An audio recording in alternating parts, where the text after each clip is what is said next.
सहनाववतु सहनौ भुनक्तु सह वीर्यं करवावहै तेजस्विनावधीतमस्तु मा विद्विषावहै। ओम शांति शांति शांति। वैदिक जीवन पद्धति की इस कक्षा में आप सभी श्रोताओं का, दर्शकों का हृदय की गहराइयों से हार्दिक स्वागत है, अभिनंदन है। वेदों अखिलो धर्म मूलम, वेदों का ज्ञान जो सबसे महान है। वेद सब सत्य विद्याओं का पुस्तक है। वेद का पढ़ना, पढ़ाना, सुनना, सुनाना तथा अपने आचरण में लाना, मनसा वाचा कर्मणा, इस ज्ञान विज्ञान को आत्मसात करके अपने जीवन का भी उत्कर्ष करना तथा अपने सगे संबंधी, अपने परिवारी जन, अपने समाज का, राष्ट्र का, संसार का उपकार करना, ये हमारा सबसे बड़ा कर्तव्य है। इस कर्तव्य में हम कभी भी आलस्य प्रमाद ना करें। निसंदेह जीवन जीने के लिए ज्ञान की महती आवश्यकता होती है और बिना ज्ञान के हमारा जीवन श्रेष्ठ हो नहीं सकता है। इसलिए सारे कार्यों को करते करते भी हमको थोड़ा सा समय सत्संग के लिए, थोड़ा समय स्वाध्याय के लिए, सेवा और साधना के लिए अवश्य निकालना चाहिए। जो इस प्रकार से जीवन को जीते हैं उनके जीवन में कभी भी नैराश्य नहीं आता, कभी निराशा हताशा नहीं आती है।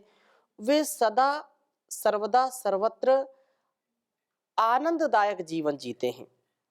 अतः प्रभु की भक्ति के साथ हम जब अपने जीवन और जगत का कल्याण करना चाहते हैं तो सतत इससे हमको ऊर्जा मिलती है। हम ऋग्वेद के चतुर्थ मंडल के 17वें सूक्त के मंत्रों का स्वाध्याय कर रहे हैं और बहुत ही सुंदर चर्चा है यहाँ पर।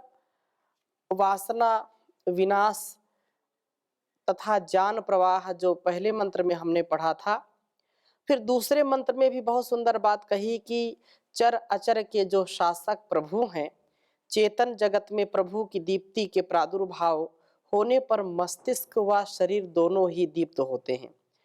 अचेतन जगत भी मानो प्रभु के क्रोध के भय से कांप उठता है, अर्थात उसका जो बनाया हुआ नियम है उस नियम का उल्लंघन यह जड़ जगत भी नहीं कर सकते हैं।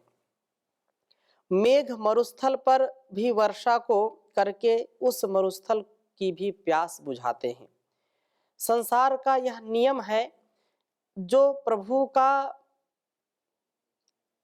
संविधान है, जो विधान है, उस विधान का अतिक्रमण चेतन जो किंचित विचार, किंचित अपने ज्ञान से व्यवहार को साधता है, परंतु जड़ भी जैसी व्यवस्था ईश्वर की है उस व्यवस्था का सदा सम्मान करता है।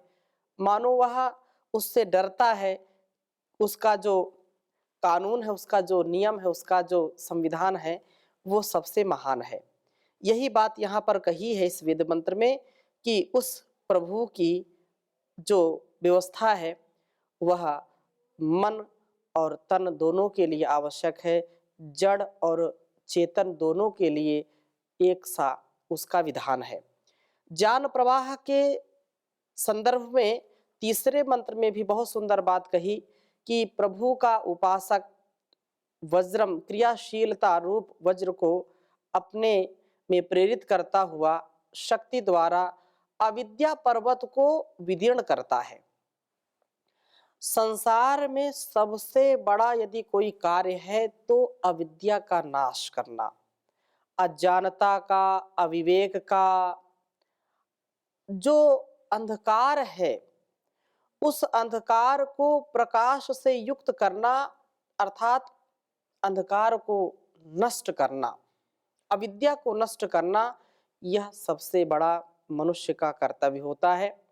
इसलिए इसका जो विदीर्ण करने वाला होता है, अर्थात अविद्या को जिसने नष्ट कर दिया है, अविद्या का नाश जिसने कर दिया है, वही अपने अंदर के शत्रुओं पर और बाहर के शत्रुओं पर विजय प्राप्त करता है। अंदर काम, क्रोध, लोभ, मोह, ईर्ष्या, द्वेष की जो भावना है, छल कपट की जो भावना है, तुच्छ स्वार्थ की जो भावना है, उस स्वार्थ को ज्ञान ही दूर कर सकता है। और कोई संसार में उपाय नहीं है।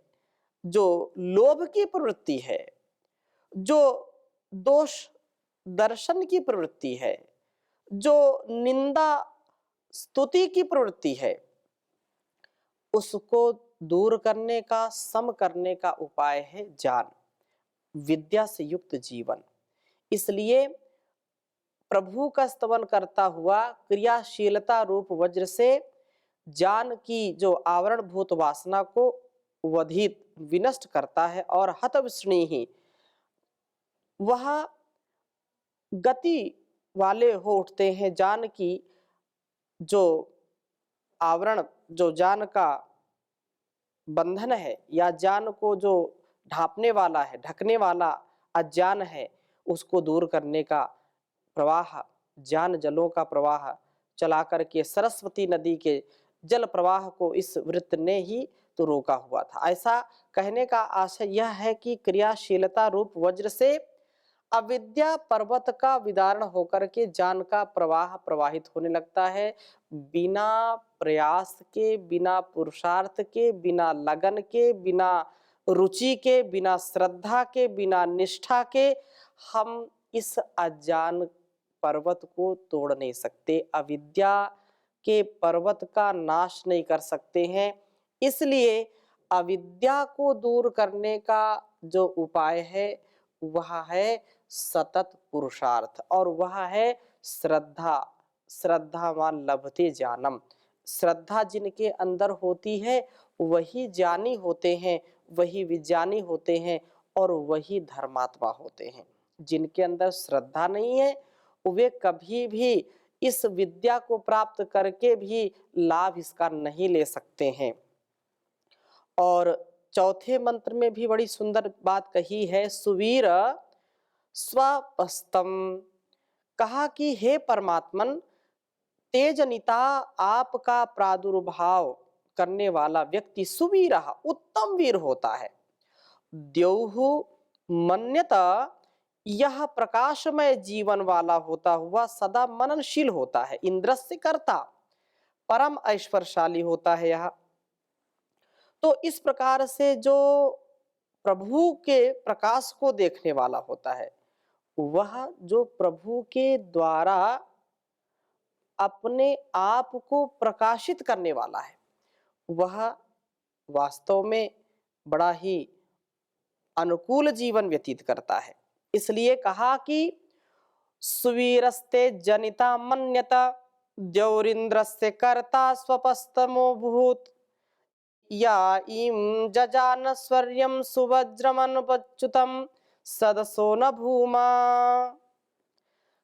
ये जो प्रभु की आज्ञा है, जो प्रभु का आदेश निर्देश है, जो प्रभु की भक्ति का संदेश है, उस प्रभु का जो हमारे जीवन में प्रकाश है, उसकी जो सदप्रेरणा है, उसका जो हमारे हृदय में, हमारे अंतःकरण में एक दिव्य उपदेश हमको मिलता है कि क्या करना, क्या नहीं करना, क्या सही है, क्या गलत है।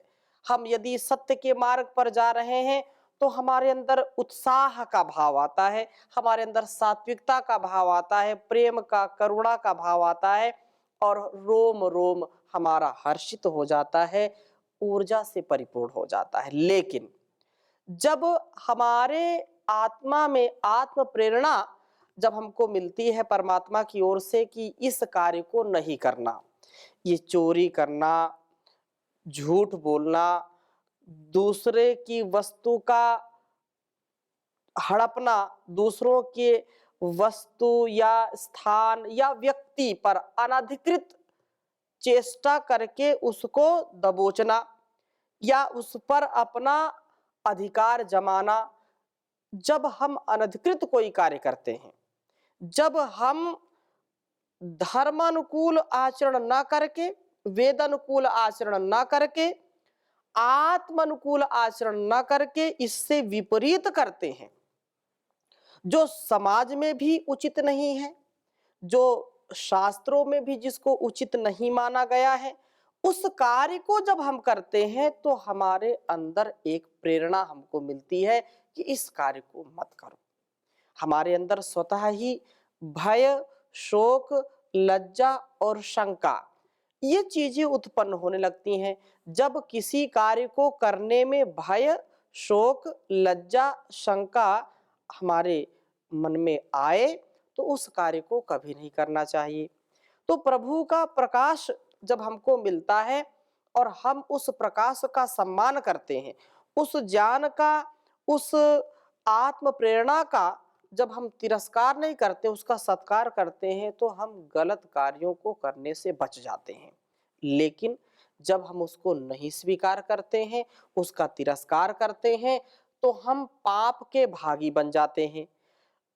महर्षि देव दयानंद जी कहते हैं कि सबका आत्मा सत्य असत्य का जानने वाला है, तथापि जो हठ, दुराग्रह, स्वार्थ की भावना वाले लोग हैं, वे इसके सच्चे स्वभाव को न जान करके गलत कार्यों में प्रवृत्त हो जाते हैं।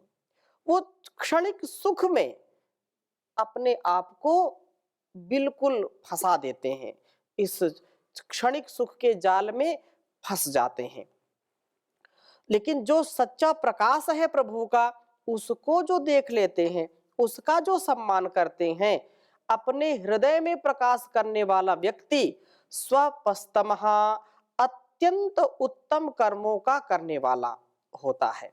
यह उपासक वह बनता है या जो कि ईम निश्चय से स्वर्यम प्रकाश को प्राप्त करने वाले सुवज्रम उत्तम वज्र को, क्रियाशीलता रूप वज्र को जजान उत्पन्न करता है। यह क्रियाशीलता रूप वज्र अनपच्युतम अर्थात मार्ग से भ्रष्ट नहीं होता, अर्थात यह सदा मार्ग पर चलने वाला होता है। और इसका यह क्रियाशीलता रूप वज्र सदसह न इस ब्रह्मांड रूप सभा के समान भूमा व्यापकता वाला होता है, अर्थात इसकी इंद्रिय क्रियाएं जो है विश्व हित के दृष्टिकोण से की जाती हैं। उसका अपने इंद्रियों, अपने शरीर, अपने मन के लिए ही नहीं, अपितु इस संसार के लिए उसका जीवन होता है। वह छोटा सा भी कार्य करता है तो उसको अपना मान करके या अपने निजी सुख के लिए नहीं, अपितु समष्टि के सुख के लिए, समष्टि के कल्याण के लिए करता है, जो प्रभु के प्रकाश से अपने को प्रकाशित करता है। इसलिए यह उत्तम बात कही है। अब इसी प्रकार से पांचवें वेद मंत्र में बहुत सुंदर बात कही है कि प्रभु की अनुकूलता में ही आनंद है। हम अनुकूल जीवन जिए। मैं इस वेद मंत्र को आपके समक्ष लिखता हूं, फिर चर्चा करूंगा। बहुत ही सुंदर, बहुत महत्वपूर्ण वेद मंत्र है यह।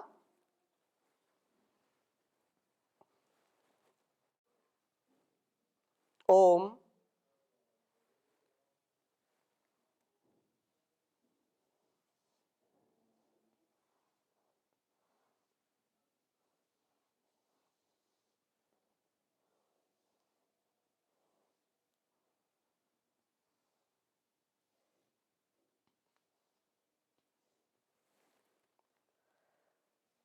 य एक इच्यवायति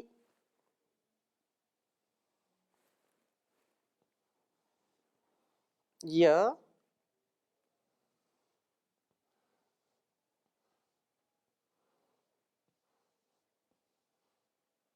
एक इच्छावयति।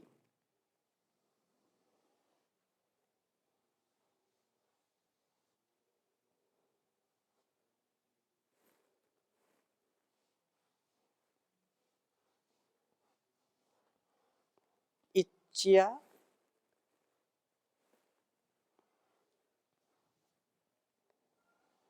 इच्छाव्यति।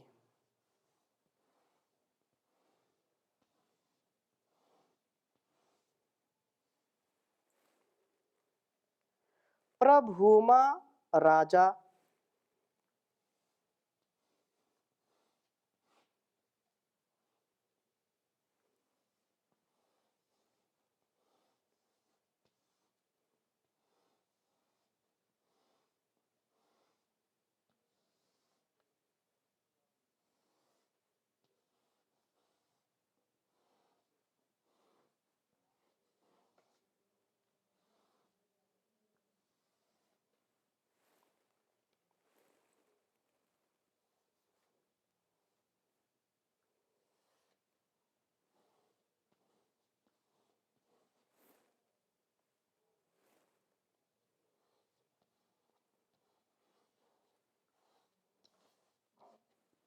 कृष्टीनाम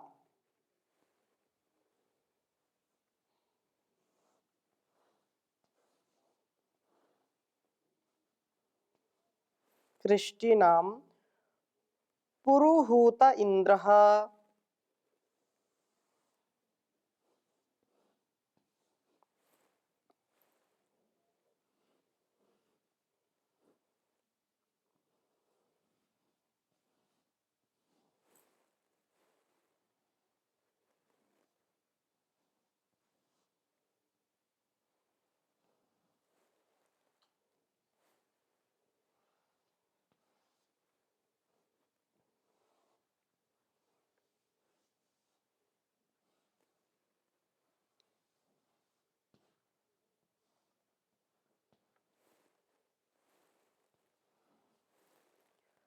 सत्यमेनम अनु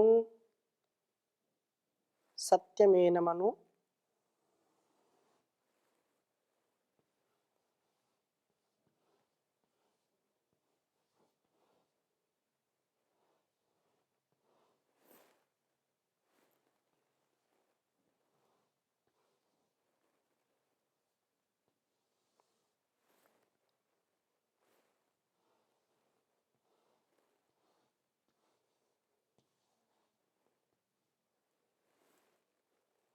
विश्वे मदन्ति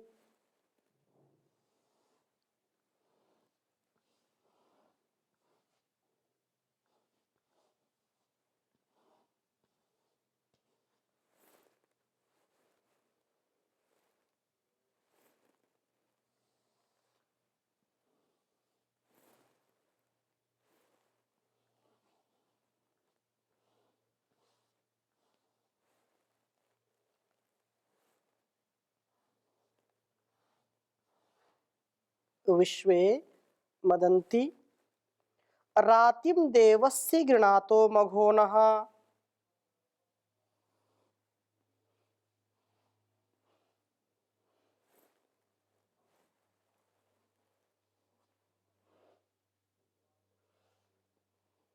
रातिम देवस्य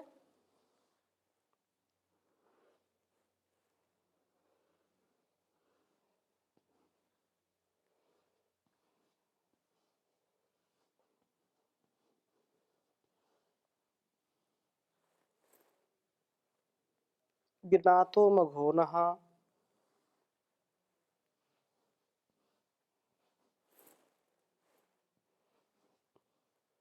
गृणतो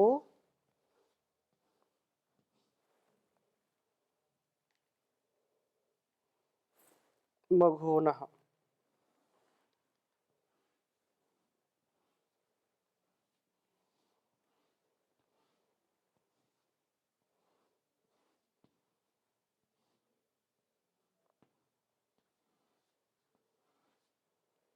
ऋग्वेद के चतुर्थ मंडल का यह 17वां सूक्त है, जिसका 5वां मंत्र है। यह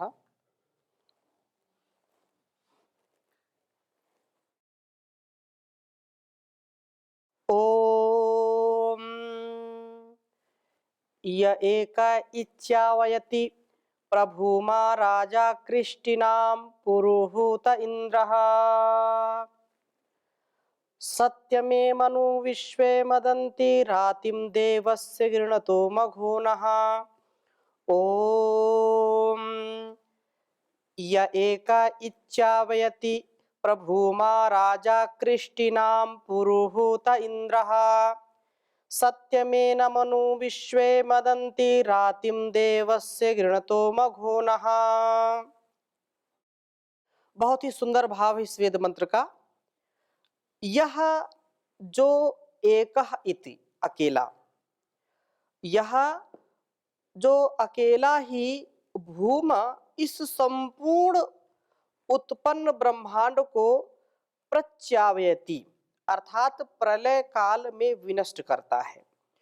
जो कृष्टि नाम सब श्रमशील मनुष्यों का जो राजा है, जो दीप्त राजरी दीप्त, जो सबको प्रकाशित करने वाला है, सबको जो प्रकाशमय बनाने वाला है, पुरुहूतः जिसकी पुकार पालन व पूर्ण करने वाली है। अर्थात जब हम बाल्यकाल में होते हैं, जैसे छोटे अवस्था में हम माता पिता को जब जब हम पुकारते हैं तो वो हमको अतिशय प्रेम से, अतिशय दुलार से, वात्सल्य से, हर प्रकार से हमको उभारते हैं।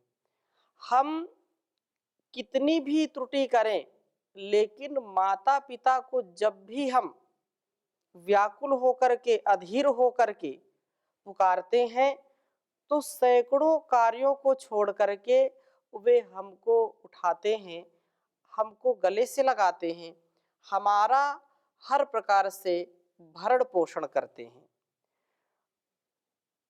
इसी प्रकार से वह परमपिता परमेश्वर भी है। जब हम पुकारते हैं उसको तो हमारी हर प्रकार से वो रक्षा करता है, सुरक्षा हमारी करता है। इस दृष्टि से यहाँ कहा है कि जिसकी पुकार पालन व पूर्ण करने वाली है, इंद्र जो परम ऐश्वर्यशाली है प्रभु, एनम सत्यम अनु इस सत्य स्वरूप प्रभु की अनुकूलता में विश्वे सब मदंती मदिहर्षे हर्ष का अनुभव करते हैं। अर्थात यदि हम प्रभु के प्रियाचरण में अपने जीवन को जीते हैं, अर्थात प्रभु की जो कल्याणी वेदवाणी है उसका जो हम सबके लिए आदेश उपदेश संदेश है, संकेत है, उसके जब विपरीत हम कोई कार्य नहीं करते हैं, जैसे माता पिता की जो आज्ञा है उनका जो संतान कभी अतिक्रमण नहीं करते हैं, उनका कभी उल्लंघन नहीं करते हैं, वे माता पिता के अति प्यारे होते हैं।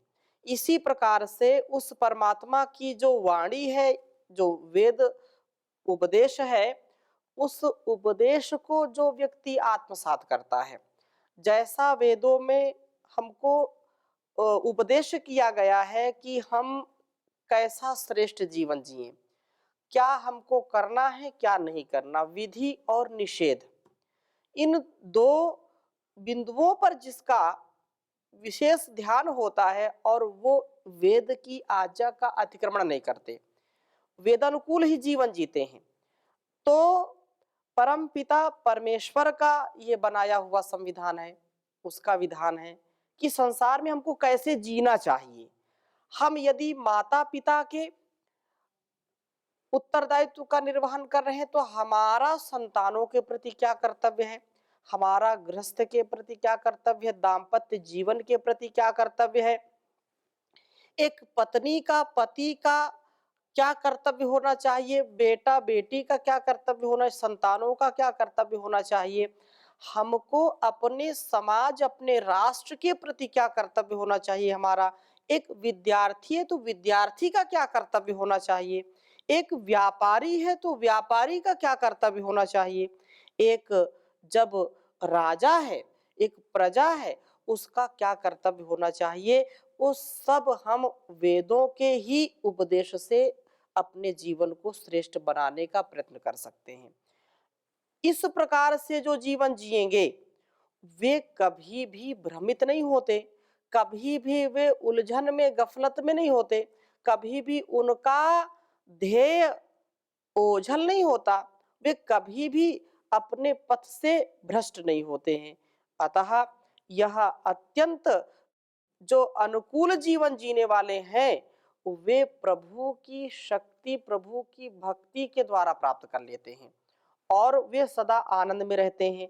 तो प्रभु की अनुकूलता में हमारा कल्याण है, प्रतिकूलता में कभी कल्याण नहीं हो सकता है। जैसे किसी भी राज्य का, किसी भी राष्ट्र का एक कानून होता है, एक विधान होता है, संविधान सब स्थान पर है। यदि हमने संविधान का अतिक्रमण किया, जो कानून है, कानून यदि हमने हाथ में लिया है, तो कभी ना कभी हमको धोखा मिलेगा और हम कभी ना कभी जरूर उस कानून की गिरफ्त में आएंगे, हमको उसका कष्ट भोगना ही पड़ेगा,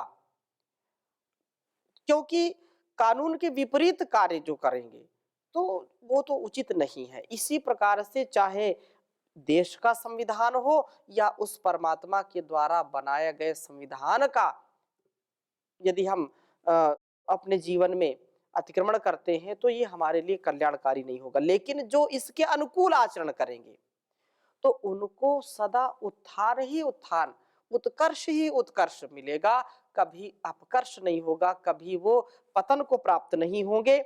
इसलिए बहुत सुंदर बात कही है कि प्रभु की अनुकूलता, और अनुकूलता में जो रहेंगे वो हर्ष का अनुभव करेंगे, आनंद में रहेंगे। उस प्रभु की अनुकूलता में सब हर्ष का अनुभव करते हैं, जो कि देवस्य दिव्य वृत्ति वाले ऋणतः स्तुति करते हुए मघोनः यज्ञशील पुरुष के रातिम बंधु हैं। तो इस प्रकार से इसके लिए सब कुछ प्राप्त कराने वाले हैं। प्रभु भी देव गण व मघवा हैं, दिव्य गुणों के जो है पुंज हैं, जानोपदेश करने वाले वह संपूर्ण ऐश्वर्यों के स्वामी हैं। जो भी उपासक इस प्रभु जैसा बनने का प्रयत्न करता है, वही आनंदित होता है। तो इस वेद मंत्र का भाव बहुत ही सुंदर है, इसको समझ लेना चाहिए कि प्रभु की अनुकूलता में ही आनंद है और उतना ही हमारा जीवन आनंदमय होता जाता है, जितना कि हम दिव्य गुणों वाले बनते हैं, ज्ञानी स्तोता बनते हैं और यज्ञशील बनते हैं। तो हम अपने जीवन को, जगत को अच्छे शुभ गुणों से भरें, आनंद में रहें, सुख में रहें, दूसरों को भी दें। इन्हीं शुभ भावों के साथ आज की कक्षा को यहीं पर विराम देंगे। शेष चर्चा अगले मंत्र के साथ अगली कक्षा में करेंगे। ओम शांति शांति शांति।